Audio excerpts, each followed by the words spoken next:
ಪ್ರಿಯ ಸ್ಪರ್ಧಾರ್ಥಿಗಳೇ, ಕನ್ನಡದಲ್ಲಿ current affairs ಅನ್ನ ಪ್ರಸ್ತುತಿಪಡಿಸುವ India for S ನ ಕರೆಂಟ್ ಅಫೇರ್ಸ್ ಸೀರೀಸ್ಗೆ ನಿಮ್ಮೆಲ್ಲರಿಗೂ ಸ್ವಾಗತ. ನಾನು ಶಿವಲಿಂಗಯ್ಯ.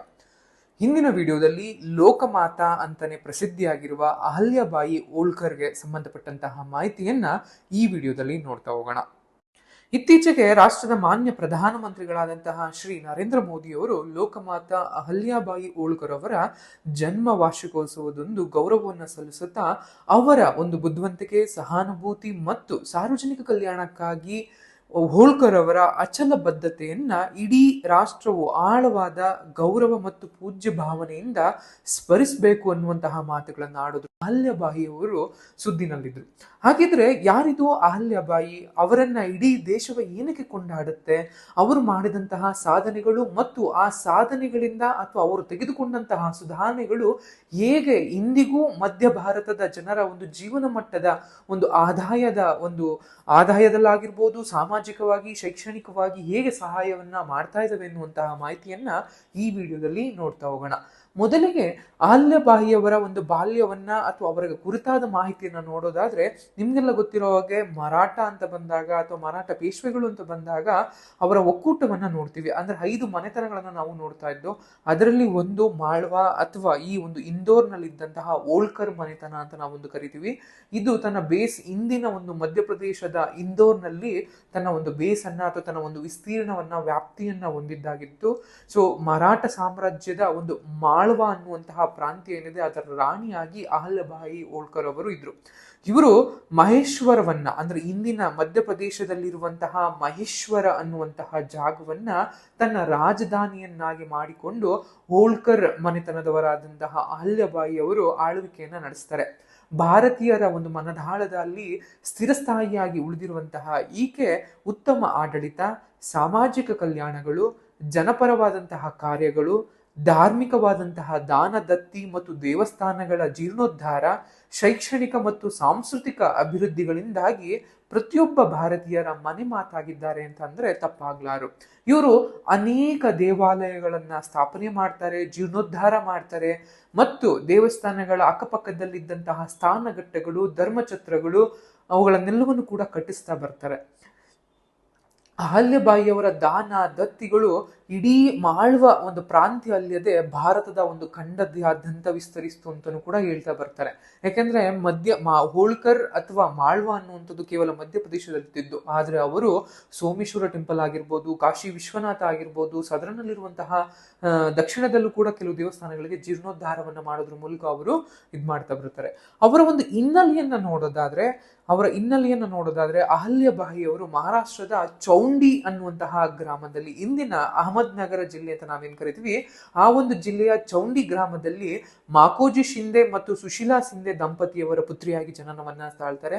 ಇವರು ಮೂಲತಃ ಹಿಂದೂ ಮರಾಠಿ ಕುಟುಂಬವಾಗಿದ್ದು 5 ಸಹೋದರನ್ನು ಕೂಡ ಹೊಂದಿರ್ತಾರೆ.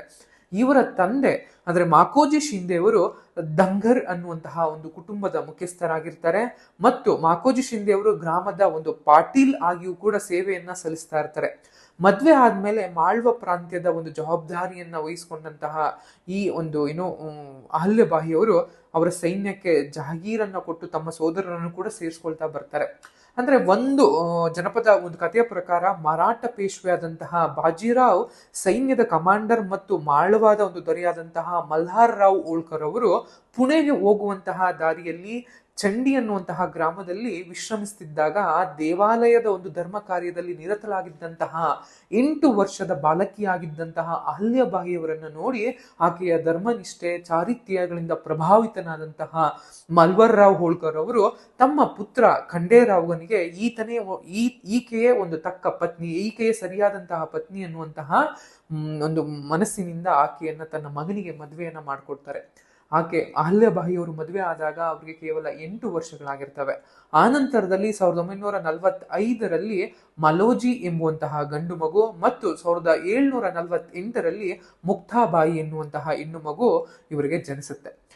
ಅಂಡ್ ಇವರ ಒಂದು ರಾಜಕೀಯ ಬೆಳವಣಿಗೆಯನ್ನ ನೋಡೋದಾದ್ರೆ ಅಥವಾ ಇವರು ಆಡಳಿತಕ್ಕೆ ಬಂದಂತಹ ಇದನ್ನ ನೋಡೋದಾದ್ರೂ ಕೂಡ ಮಲ್ವರ್ ರಾವ್ ಹೋಳ್ಕರ್ ಅವರು ಆ ಸಮಯದಾಗ್ಲೇನೆ ತುಂಬಾ ಪ್ರಖ್ಯಾತಿಯನ್ನು ಪಡ್ಕೊಂಡಿರ್ತಾರೆ. ಯಾಕಂದ್ರೆ ಮಾಳ್ವಾ ಪ್ರಾಂತ್ಯವನ್ನ ಆಳ್ವಿಕೆಯನ್ನ ನಡೆಸ್ತಾ ಇರ್ತಾರೆ.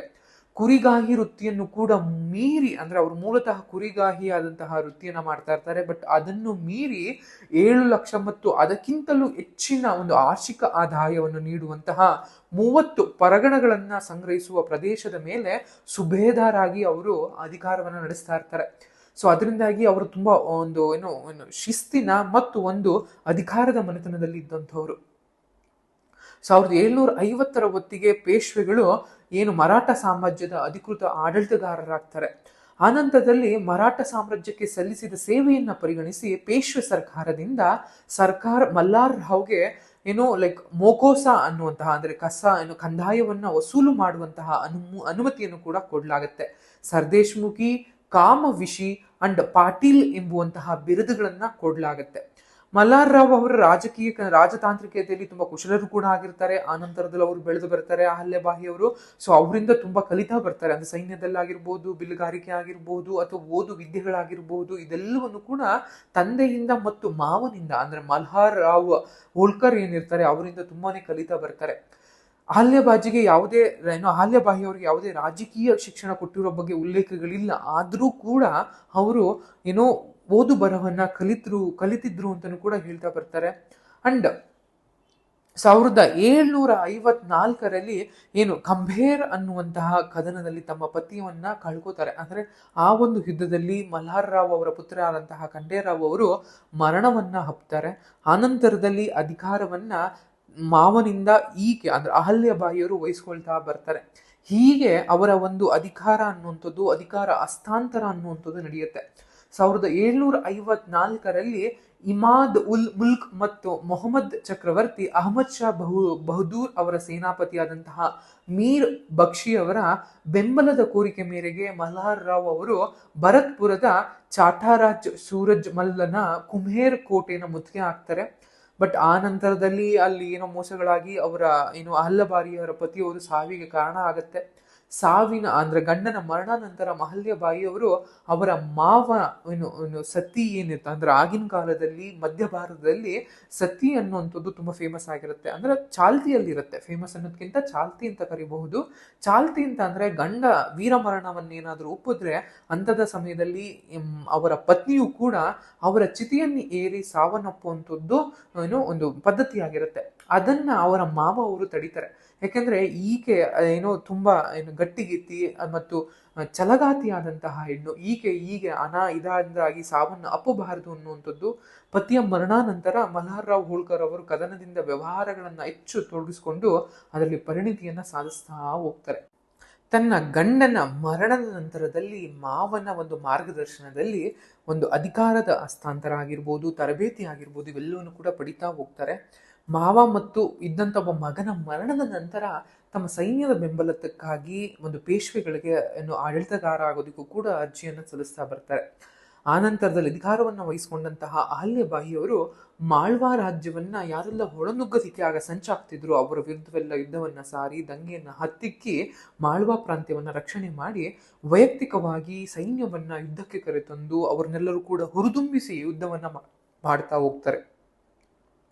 ಅಹಲ್ಯಬಾಯಿಯವರು ತಮ್ಮ ಆಡಳಿತಾತ್ಮಕ ಕುಶಲಾಗ್ರಮತಿಯಿಂದ ಹೆಸರುವಾಸಿಯಾಗಿದ್ದು 18ನೇ ಶತಮಾನದ ಒಂದು ಭಾರತದಲ್ಲಿ ಇದ್ದಂತಹ ಒಂದು ಸಾಂಪ್ರದಾಯಿಕವಾದಂತಹ ಲಿಂಗಾಧಾರಿತ ಒಂದು ಪೂರ್ವಗ್ರಹ ಮನಸ್ಥಿತಿಗಳೇನಿದ್ದು ಅದೆಲ್ಲವನ್ನು ಕೂಡ ಮುರಿತಾ ಬರ್ತಾರೆ. ಹೆಣ್ಣು ಅಂದ್ರೆ ಕೇವಲ ಮನೆಯ ಒಳಗಿರಬೇಕು ಅಥವಾ ಗಂಡನ ತಂದೆಯ ಮಕ್ಕಳ ಒಂದು ಆಶ್ರಯದಲ್ಲಿ ಮಾತ್ರವೇ ಇರಬೇಕು ಅನ್ನುವಂತಹ ಒಂದು ಮನಸ್ಥಿತಿ ಏನಿತ್ತು ಅದನ್ನೆಲ್ಲವನ್ನು ಕೂಡ ಮೀರಿ ಹೆಣ್ಣು ಆಡಳಿತವನ್ನ ಆಳ್ವಿಕೆಯನ್ನು ಕೂಡ ಮಾಡೋದಕ್ಕೆ ಸರಿಸಮಳು ಅನ್ನುವಂತಹ ಒಂದು ನಡೆಯನ್ನ ತೋರ್ಕೊಡುವಂಥದ್ದು ಈ ಅಹಲ್ಯಬಾಯಿ ಹೋಳ್ಕರ್. ಇವರ ಕೊಡುಗೆಗಳನ್ನು ನೋಡ್ತಾ ಹೋದ್ರೆ ಮುಖ್ಯವಾಗಿ ದೇವಾಲಯಗಳು ಮತ್ತು ದೇವಸ್ಥಾನಗಳ ನಿರ್ಮಾಣ ಅಂತ ನೋಡ್ತಾ ಹೋಗ್ತೀವಿ. ಮಾಳವಾದಂತ ಮಾತ್ರ ಅಲ್ಲದೆ ಮಾಳವನ್ನ ಹೊರತುಪಡಿಸಿ ಭಾರತದ ಉಪಖಂಡಾದ್ಯಂತ ಅನೇಕ ಹಿಂದೂ ದೇವಾಲಯಗಳನ್ನ ಧರ್ಮಶಾಲೆಗಳನ್ನ ನಿರ್ಮಿಸಿದಂತಹ ಖ್ಯಾತಿ ಇವ್ರಿಗೆ ಹೋಗ್ತಾ ಬರುತ್ತೆ. ಶಿವನ ಒಂದು ಪರಮ ಭಕ್ತಿಯಾಗಿದ್ದಂತಹ ಅಹಲ್ಯಬಾಯಿಯವರು ಜ್ಯೋತಿರ್ಲಿಂಗಗಳನ್ನ ಪುನರುತ್ಥಾನಗೊಳಿಸ್ತಾರೆ. ಅದ್ರ ಜೊತೆಗೆ ಜ್ಯೋತಿರ್ಲಿಂಗಗಳಲ್ಲಿ 2 ಜ್ಯೋತಿರ್ಲಿಂಗಗಳಾದಂತಹ ಒಂದು ಸೋಮೇಶ್ವರ ಟೆಂಪಲ್ ಆಗಿರ್ಬೋದು ಮತ್ತು ಕಾಶಿ ವಿಶ್ವನಾಥ ಟೆಂಪಲ್ಗಳನ್ನ ಮರು ನಿರ್ಮಾಣವನ್ನ ಇಸ್ಲಾಮರ ಅಥವಾ ಮುಸ್ಲಿಮರ ದಾಳಿಯಿಂದ ಹಾಳಾಗಿದ್ದಂತಹ ಲೈಕ್ ಈ ದೇವಸ್ಥಾನಗಳನ್ನ ಮರು ನಿರ್ಮಾಣವನ್ನ ಮಾಡಿದಂತಹ ಖ್ಯಾತಿ ಅಹಲ್ಯಬಾಯಿಯವರಿಗೆ ಹೋಗ್ತಾರೆ. ಸೋಮನಾಥ ದೇವಾಲಯ ಆಗಿರ್ಬೋದು, ಕಾಶಿ ವಿಶ್ವನಾಥ ಆಗಿರಬಹುದು, ತ್ರಯಂಬಕ ದೇವಾಲಯ ಆಗಿರಬಹುದು, ಗಯಾದ ಒಂದು ಟೆಂಪಲ್, ಪುಷ್ಕರ್ನ ಟೆಂಪಲ್, ವೃಂದಾವನದಲ್ಲಿರುವಂತಹ ದೇವಸ್ಥಾನ, ನಾಥದ್ವಾರ ದೇವಸ್ಥಾನ, ಹರಿದ್ವಾರ ದೇವಸ್ಥಾನ, ಬದ್ರಿನಾಥ, ಕೇದಾರ್ನಾಥ, ಹೀಗೆ ಅನೇಕ ಪವಿತ್ರ ಸ್ಥಳಗಳನ್ನ, ದೇವಸ್ಥಾನಗಳನ್ನ ನವೀಕರಣ ಮಾಡಿದಂತಹ ಕೀರ್ತಿ ಒಬ್ಬ ಭಾರತದ ದಿಟ್ಟ ಮಹಿಳೆಯಾದಂತಹ ಅಹಲ್ಯಬಾಯಿ ಹೋಳ್ಕರ್ ಅವರಿಗೆ ಸಲ್ಲುತ್ತೆ. ಇದರ ಜೊತೆಗೆ ಇತರೆ ಒಂದು ಕೊಡುಗೆಗಳನ್ನು ನೋಡೋದಾದ್ರೆ, ಮರಾಠಿ ಕವಿಯಾದಂತಹ ಮೋರೋಪಂತ್ ಆಗಿರಬಹುದು, ಶಾಹಿರ್ ಅನಂತ್ ಗಾಂಧಿ ಆಗಿರಬಹುದು, ಮತ್ತು ಸಂಸ್ಕೃತ ವಿದ್ವಾಂಸ ಕುಶಾಲಿ ರಾಮ್ ಸೇರಿದಂತೆ ಅನೇಕ ಕಲಾವಿದರನ್ನ ತಮ್ಮ ಆಸ್ಥಾನದಲ್ಲಿಟ್ಟುಕೊಂಡು ಅವರನ್ನ ಪೋಷಣೆ ಮಾಡ್ತಾ ಬರ್ತಾರೆ. ಆ ಮೂಲಕ ಕಲೆ ಸಾಹಿತ್ಯಕ್ಕೆ ಹೆಚ್ಚಿನ ಒಂದು ಬೆಂಬಲವನ್ನ ಕೊಡ್ತಾ ಬರ್ತಾರೆ. ಮಹೇಶ್ವರವನ್ನ ಹೋಳ್ಕರ್ ರಾಜವಂಶದ ಒಂದು ರಾಜಧಾನಿಯಾಗಿ ಸ್ಥಾಪಿಸಿ ಮಹೇಶ್ವರ ಅನ್ನುವಂತಹ ಒಂದು ಪ್ರದೇಶ ಏನಿತ್ತು ಅದರ ಬೆಳವಣಿಗೆಗೆ, ಆರ್ಥಿಕ ಬೆಳವಣಿಗೆಗೆ ಕೊಡುಗೆಯನ್ನ ಕೊಡ್ತಾರೆ. ಅದಲ್ಲದೆ ಈ ಮಹೇಶ್ವರ ಪ್ರಾಂತ್ಯದಲ್ಲಿ ಆಯಾ ಅನೇಕ ಅಕ್ಕಪಕ್ಕದ ರಾಜ್ಯಗಳಿಂದ ಬಟ್ಟೆ ನೇಕಾರರನ್ನ ಕರೆಸಿ ಮಹೇಶ್ವರದಲ್ಲಿ ಒಂದು ಸೀರೆ ನೇಯ್ಗೆಯನ್ನ ಏರ್ಪಾటు ಮಾಡ್ತಾರೆ, ಅಥವಾ ಅಲ್ಲಿ ಒಂದು ನೇಯ್ಗೆಗೆ ಒಂದು ವಿಶಿಷ್ಟವಾದಂತಹ ಸೀರೆಯ ಒಂದು ಗುಣಲಕ್ಷಣಗಳನ್ನ ತೋರಿಸ್ಕೊಟ್ಟು ಸೀರೆಯ ಒಂದು ಮಗ್ಗಗಳನ್ನ ಸ್ಥಾಪನೆ ಮಾಡ್ತಾರೆ. ಅದುವೇ ಇಂದು ಮಹೇಶ್ವರಿ ಸೀರೆ ಅಂತಾನೂ ಕೂಡ ಕರೀತಾ ಬರ್ತಾರೆ. ಭಾರತದಲ್ಲಿ GI ಟ್ಯಾಗ್ ಅನ್ನು ಪಡೆದಿರುವಂತಹ ಪ್ರಮುಖ ಸೀರೆಗಳಲ್ಲಿ ಅದು ಕೂಡ ಒಂದು. ಮಧ್ಯಪ್ರದೇಶದಲ್ಲಿರುವಂತಹ ಮಹೇಶ್ವರ ಅನ್ನುವಂತಹ ಪ್ರಾಂತ್ಯದಿಂದ ಬರುವಂತಹ ಈ ಸೀರೆ, ಮಹೇಶ್ವರಿ ಸೀರೆಗಳನ್ನ ಸ್ಥಾಪಿಸಿದಂತಹ, ಶುರು ಮಾಡಿದಂತಹ ಕೀರ್ತಿ ಅಹಲ್ಯಬಾಯಿ ಅವರಿಗೆ ಹೋಗುತ್ತೆ. ಇದಲ್ಲದೆ ಆ ಕಾಲದಲ್ಲಿದ್ದಂತಹ ಮಕ್ಕಳಿಲ್ಲದ ವಿಧವೆಯರ ಆಸ್ತಿ ಏನಿತ್ತು ಅದನ್ನ ಮುಟ್ಟುಕೋಲು ಹಾಕಿಕೊಳ್ಳುವಂತಹ ಅವಕಾಶ ನೀಡುವಂತಹ ಸಾಂಪ್ರದಾಯಿಕ ಕಾನೂನುಗಳೇನಿದ್ದು ಅದನ್ನ ಅಹಲ್ಯಬಾಯಿಯವರು ರದ್ದುಗೊಳಿಸ್ತಾರೆ. ಇಂದೋರ್ ನಗರವನ್ನ ಅಭಿವೃದ್ಧಿಪಡಿಸ್ತಾರೆ. ಅದ್ರ ಜೊತೆಗೆ ಕಾಡುಗಳಾಗಿರ್ಬೋದು, ಅರಣ್ಯ ಆಗಿರಬಹುದು ಮತ್ತು ಪ್ರಾಣಿ ಸಂಪತ್ತನ್ನ ಸಂರಕ್ಷಣೆ ಮಾಡೋದಕ್ಕೆ ಪ್ರಯತ್ನವನ್ನು ಕೂಡ ಮಾಡ್ತಾರೆ.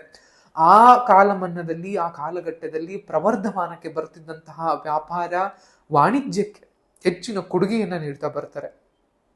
ದಾನ, ಸಾಮಾಜಿಕ ಸುಧಾರಣೆಗಳು, ಕಲೆ ಮತ್ತು ಸಂಸ್ಕೃತಿಗೆ ಹೆಚ್ಚಿನ ಬೆಂಬಲ ಮತ್ತು ಆಳ್ವಿಕೆಯನ್ನ ಕೊಡ್ತಾ ಅವರನ್ನ ಸ್ಥಾಪನೆ ಮಾಡ್ತಾ ಬರ್ತಾರೆ.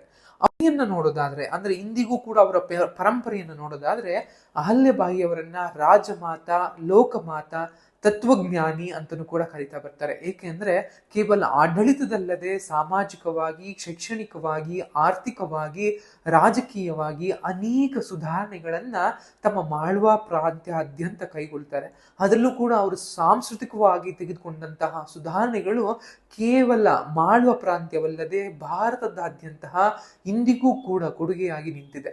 ಇತ್ತೀಚೆಗೆ ಏನು ನಿಮ್ಮೆಲ್ಲರಿಗೂ ಗೊತ್ತಿರೋ ಹಾಗೆ ಸೋಮೇಶ್ವರ ಟೆಂಪಲ್ಗೆ ಏನು ಅನಾವರಣಗೊಳಿಸಲಾಯಿತು ಅದರ ಮೂಲ ನಿರ್ಮಾಣವನ್ನ ಮಾಡಿದಂತಹ ಕೀರ್ತಿ ಅಹಲ್ಯಬಾಯಿ ಅವರಿಗೆ ಸಲ್ಲುತ್ತೆ. ಜವಾಹರ್ಲಾಲ್ ನೆಹರು ಅವರು ಬರೆದಂತಹ ಡಿಸ್ಕವರಿ ಆಫ್ ಇಂಡಿಯಾ ಅನ್ನುವಂತಹ ಕೃತಿಯಲ್ಲಿ ಈ ಒಬ್ಬ ಅಹಲ್ಯಬಾಯಿ ಅವರನ್ನ ಅತ್ಯಂತ ಸಮರ್ಥ ಆಡಳಿತಗಾರ್ತಿ ಮತ್ತು ಸಂಘಟಕಿ ಎನ್ನುವಂತಹ ಮಾತಿನಿಂದ ಅವರನ್ನ ಹೊಗಳಿಸ್ತಾರೆ. ಸ್ವತಂತ್ರ ಪೂರ್ವ ಭಾರತದ ಅತ್ಯಂತ ಶಕ್ತಿಶಾಲಿ ಮಹಿಳೆಯಾಗಿ ಅಹಲ್ಯಬಾಯಿ ಅವರು ಇಂದಿಗೂ ಕೂಡ ಭಾರತೀಯರ ಮನದಲ್ಲಿ ಉಳಿದಿದ್ದಾರೆ. ಬ್ರಿಟಿಷ್ ಇತಿಹಾಸಕಾರ ಜಾನ್ ಕೀ ಎನ್ನುವಂತಹ ಅವರ ಪ್ರಕಾರ ದಿ ಫಿಲಾಸಫರ್ ಕ್ವೀನ್ ಎಂಬುವಂತಹ ಬಿರುದನ್ನು ಕೂಡ ಅಹಲ್ಯಬಾಯಿ ಅವರು ಗಳಿಸಿರ್ತಾರೆ.